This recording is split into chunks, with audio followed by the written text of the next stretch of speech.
საგამოძიებო კომისიის ხდომა გრძელდება 2011 წლის 26 მაისის მოვლენებზე ისაუბრეს ნონა გაფრინდაშვილმა შვილთან ერთად დავით ლორქიფანიძემ და გია ბურჯანაძემ. ნინო არღულიანია დეტალებით პირდაპირ ეთერში. რამდენიმე წუთის წინ საგამოძიებო კომისიაზე აჩვენეს ვიდეო, სადაც ჩანს თუ როგორ გაუსწორდა ნაციონალური მოძრაობა აქციის მშვიდობიან მონაწილეებს და ჩანს ისიც, რომ რამდენიმე საათში სისხლიან რუსთაველზე მიხეილ სააკაშვილმა 26 მაისი იზეიმა. როგორც თქვენ აღნიშნეთ, ამ წუთებში ლუკა კურტანიძის მოსმენა მიმდინარეობს, მანამდე კი ჩვენ მოვუსმინეთ ნონა გაფრინდაშვილს და მის ვაჟს, რომლებმაც დეტალურად გაიხსენეს თუ როგორ განვითარდა მოვლენები 26 მაის დედაქალაქის მთავარ მოედანზე. ნონა გაფრინდაშვილი ამბობს, რომ ისინი ღამის გათენებას არ აპირებდნენ, რადგან იცოდნენ, რომ მეორე დღეს 26 მაისის აღნიშვნას აპირებდა მიხეილ სააკაშვილი, მათ მხოლოდ კონცერტის ჩატარება უნდოდათ 25-ში ღამე, თუმცა რეჟიმმა ამის შესაძლებლობა არ მისცა და 25-ში ღამე რუსთაველის გამზირზე დაიწყო აქციის მონაწილეების სასტიკი დარბევა. ნონა გაფრინდაშვილმა გაიხსენა უშუალოდ ფაქტები, რომელსაც ის თავად შეესწრო რუსთაველის გამზირზე და როგორც თქვენც აღნიშნეთ, ის შვილთან ერთად იმყოფებოდა ამ დროს რუსთაველზე, რომელმაც ასევე ისაუბრა წამებისა და არაადამიანური მოპყრობის ფაქტებზე, რომელიც უშუალოდ მის მიმართ განხორციელდა. დღეს ისაუბრეს იმის თაობაზეც, რომ 26 მაისის ღამეს აქციის დარბევას რამდენიმე ადამიანი სიცოცხლე ემსხვერპლა. სახალხო კრება შეიქმნა რატომ? ძალიან პატივცემული ადამიანები იყვნენ იმ ჯგუფში და როდესაც საკნების ის აქცია აიღეს, მაშინ დაწყნარდა სიტუაცია და აი ამ ასამაღლებლად მოხდეს, იმიტომ რომ ის რეჟიმი, რა რეჟიმი, სადისტური რეჟიმი იყო იმ დროს, არ შეიძლებოდა რომ ჩუმად ყოფილიყო ყველაფერი საქართველო. არც ერთ აქციას ერთი გადაცდომაც კი არ ყოფილა.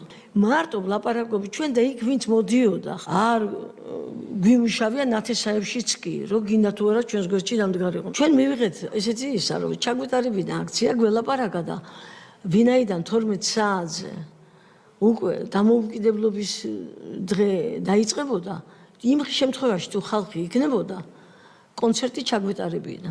12 8 და 10 წუთი წარმომადგენელი ამოვიდა სცენაზე ძალოვანი სტრუქტურების და გვითხრა, რომ დავშლილიყავით. ჩვენ ვუთხარით, რომ ხელში გვეჭირა სანთლები. ვუთხარით, რომ ჩვენ არ ვაპირებთ ამის გათენებას. დაახლოებით 1000-მდე ადამიანი იყო. 12 საათზე ისეთი რაოდენობის გაზი გაუშვეს და იმდენი ტყვია დაგვახალეს. ხალხმა სადა გაქცევა, მაგრამ გასაქცევი არ ქონდა და ვის ხელში ჩაუვარდებოდა, ხო ყველას აგდებდნენ.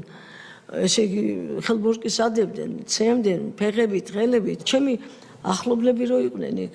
ერთს მაგალითად ვერ აიტანა მისმა გულმა ეს გაზის აი ეს ოდენობა რაც გამოუშვეს, რომ ამოდინმე დღეში გარდაიცვალა, გულმა ვერ გაუწია. მე დავარდნილი ვიყავი, მე რო ჩამოვედი იმიდან სცენიდან, დათოს მეგობარმა წამომაყენა და დაიწყო ძახილი, რომ ნონა გაფრინდაშვილი გამომყავს და არ ესროლოთ. და არ მესროლეს. იმათ ინტერესში არ იყო ჩემი განადგურება. იმათ უნდა ხალხში შიში კიდევ უფრო მაგრა წასული. რამოდენიმე დღე ვემწვებოდი, უბრალოდ მთელი დაბეშილი იყო ჩემი ის ძალიანად ორგანიზმი. ჩემი რძლის ძმა თემურ ლოგოა. რეზინის ტყვიები მოხდა სახეში, დაეცა სპეცნაზის მანქანით მას გადაუარეს მკერდზე, საბურავის კუთხე მყური მოაგლიჯა, უკან გადმოუარა ისე იგივე მანქანა.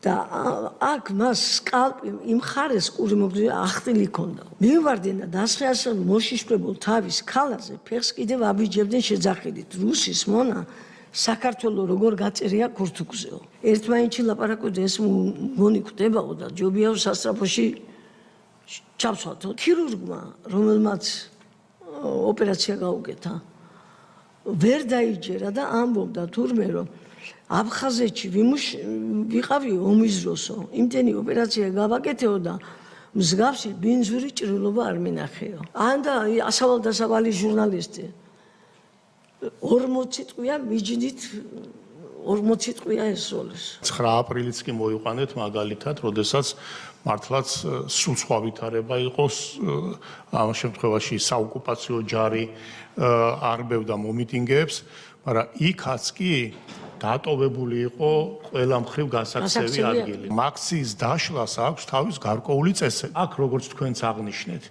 იყო ყველაფერი ისე გადაკეტილი, რომ აქციის მონაწილეები უნდა აი ამ ყულფში მოქცეულიყვნენ და ამ ყულფში მათზე მიზანმიმართული სასტიკი ანგარიშწორება მოხდარიყო. ეს იყო სპეციალურად ჩატარებული სისხლიანი სპეცოპერაცია. იქ ადამიანები იდგნენ წყნარად, სანთლები გვეჭირა ხელში კადრი ვნახე.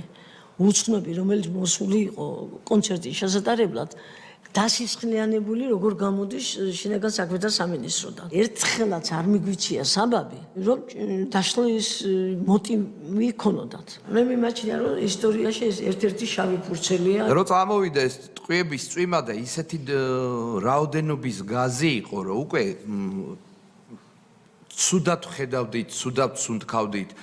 ტყვიები და ამ დროს მოხვდა მახსოვს კონდახი. ხელბორკილები რო დამადეს იმის მერე სანამ უნივერმაღამდე, მაშინდელ უნივერმაღამდე მიმათრევდნენ, 6 ჯერ დამაწვინეს გზაში და 6 ჯერ გამლახეს. და შტაბ-ეშტილება რჩებოდა, რომ 1-2 სპეცნაზელი შემოირბენდა ამ დაყრილ ადამიანების ჯგუფში, ან კონდახით, ან ხელკეტით.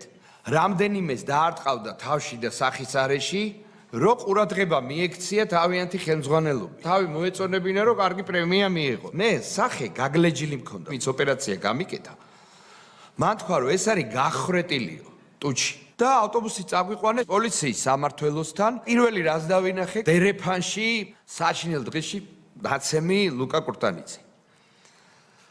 და დავინახე მეორე კოტე კოჩიაშვილი. რო დამინახა მომაძახა, რომ არინერვიულო ნონაო გამოყვანილი მყავსო რა. ანუ მივხვდი, რომ დედა ჩემი გადარჩა, იმიტომ რომ ჩემი ცოლის ძმა მის სკალპახტილ თავზე ანუ იხტუნავა რამდენიმე სპეცნაზელმა. დაიწყე ჩემი პიროვნების გამოკვლევა რა.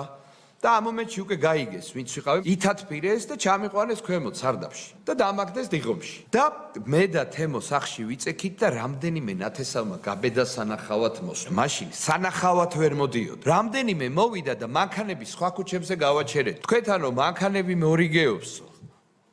კუდი, სოდი ეზოსთან ორივე შესასვლელთანო ჩვენი სისხლით მორწყულ რუსთაველზე აცეკვეს და ამღერეს ხალხი მეორე დღეს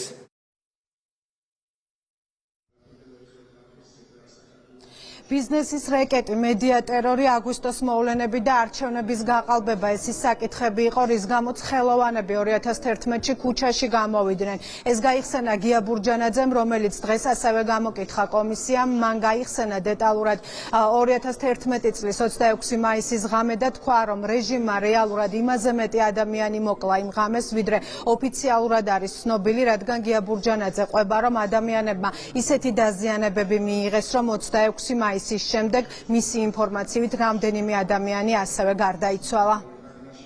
მე კი ვიყავი ქუჩაში სულ ვიბრძოდი, მაგრამ სპექტაკლებს არ ვაცდენდი და როდესაც ადამიანი ბილეთს იღებს მოგის შენსანახავად, შენ არა გაკუკლება, რომ ჩემი თუნდაც გაიფიცო. ძალიან მართალი სულ იყო ჩემი ქვეყნის წინაშე, რომ მე იმ ადამიანებს უღალატ. პირადად ჩემი мотиваცია, როდესაც შეუერთდი სახალხო კრებას, ეს იყო მედია თავისუფლება, არ არსებობდა ტელევიზია. ბიზნესის ტერორი. ჩვენთან და ჩემმა მეგობარმა 40 ხაჭაპური მოგვიტანა მაშინ. 2011 წლის გამოსვლებზე და მეორე დღეს მანქანა წაართვეს არჩევნების თემა. მაშინ საარჩევნო სიებიც არ არსებობდა. ყველაზე დიდი რაც იყო პროტესტი, ეს იყო 2008 წელს დამანგრეველი ომის თავიდან არაცილება და შევძვერით სხვენში, კინოთეატრის სხვენში. და ვიფიქრეთ, რომ მაი გადავრჩით ახლა დაჭერას დარბაზში რაც ხდებოდა, ხედავთ. ხალხი ყავდა ჩაყრილი რიგებს შორის. და დარბოდნენ ამ ხალხს. ადებდნენ იმებს რაღაცა პლასმასის ისინი იყო ბორკილები, რომელიც საშინელება იყო იმის მერე მარჯვენა ცერათითი ჩემი არ მუშაობს. ერთ-ერთმა თქვა, რომ აქ მე მგონი ეხლა ესენი ჩაატარებენო აღლუმსო, ისინი შემოვლენო სნაიპერებიო თუ რაღაცა და პირდაპირ გვესვიანო რა და აქედან უნდა წავიდეთ. ჩამოვზურით და უსვამ გაგვანათეს რაღაცა და დაგვლებდით იმასა ხელები ასეთ გადმოდით სამაპატიმრეს ვერ გადმოგვიყვანეს უკვე დიღომში დიღმის სამმართველოში და რო შემიყვანეს ედლები იყო რატომღაც სულ სისხლით აი ესე თითქოს აი საღებავით აი ესე ჯაგრისით რო გავუსვა ამ კედლებს და ოთახებში გამოდიოდა საშინელი ხმები თქვენ კამერაში ვარ რა და მარტო ვიყო 4 ახალგაზრდა ბიჭი არ შემოიყანეს შემოიტანეს და დადეს სისხლში მოსვდი შემოხეული ყველაფერს უყურებდა მეთქი მესნობი მეთქი და ვინ ახარ მეთქი ნიკო ვარ გიაბიძეო ჩემი მეზობლი აი ვერ ვიცან ისეთი ნაცემი. სტრესებმა და ამათმა გამოიწვიეს ეს ყველაფერი ალბათ ეს ჩემი ვიტილიკო ეს ჩემი ნერვიული დაავადებები და ეს რატომღაც ესე დამკვიდრდა რომ აი მარტო ნიკუშა კვინტრაძე და სულიკო-ასათიანი დაეუფნენ იმ ღამეს. უფრო მეტი ადამიანი შეეცირა. ლექსო ფორჩხიძე იყო ეგეთი, უთხრა რომ მუცელში არ დამარტყათ ბიჭებო, ისა მაქვს. გვეძილი მაქვს დაზიანებული. იმდენი უთხრეს მუცელში რომ რამდენიმე თვეში გარდაიცვალა. ასევე ავტომეტრეველი. იმდენი უთხრეს, რომ თვენახევარში გარდაიცვალა. ერთი კაცის სახელდაგვარს იმისას არ ვიტყვი, იმან თავი ჩამოიხჩო ერთ კვირაში. ეს ორი ცხედარი თქვენი აზრით ვერ მოასწრეს ტერიტორიიდან გატანა გადასვენება თუ რატომ შემოდეს იქ ჯიხურზე? ჩემი ვარაუდით რა არის, იცით რომ გაცენდა და ვეღარ მოასწრეს ეთქობა, იმიტომ რომ იმის რეცვა დაიწყეს. თვითონ პროსპექტის, იმიტომ ის სისხლიანი იყო. ნიკუშა ნახეს ბიჭებმა დაპატიმრებული ყავდათ. და თუ დაპატიმრებული იყო, ვერ როგორ გაიქცათ, იმიტომ ვერავინ ვერ გაიქცა. ესე იგი ხელებს შეკრული კაცი შემოახვდა და იქაც მე მგონი ნაპოვნი ხელებს შეკრულები იყო. იმ თეატრში, სადაც თქვენ აგრძელებდით ყველანაირი ჩავარდნის გარეშე საქმიანობას და მოღვაწეობდით. მიშა სააკაშვილის რეჟიმის მმართველობის დროს თუ იყო პოლიტიკა შემოტანილი თეატრში, თუ იყო თქვენს წინააღმდეგ რაიმე ტიპის ან შენიშვნა გაცემული, კინოდან გამაქრეს, იმიდან გამაქრეს, აკვირა ტელევიზიიდან, მაგრამ როლებზეც იგრძენით ეს, რომ თეატრში როლებს ისე მარტივად აღარ გაძლევდნენ. კი, რა თქმა უნდა. აი თვითონ ურთიერთობაშიც მერიდებ ძალიან. ერთადერთი ოთარ მეღვინეთუხუცესი რეკავდა თურმე და კითხულობდა რომ აბა რა შევა ბიჭი როგორ არის და რო გამოვიდი ოთარი მოვიდა პირველი მის ნახა. 26 მაისის აქციის დეტალებს ამ წუთებში კომისია უკვე ლუკა კორტანიძისგან ისმენს.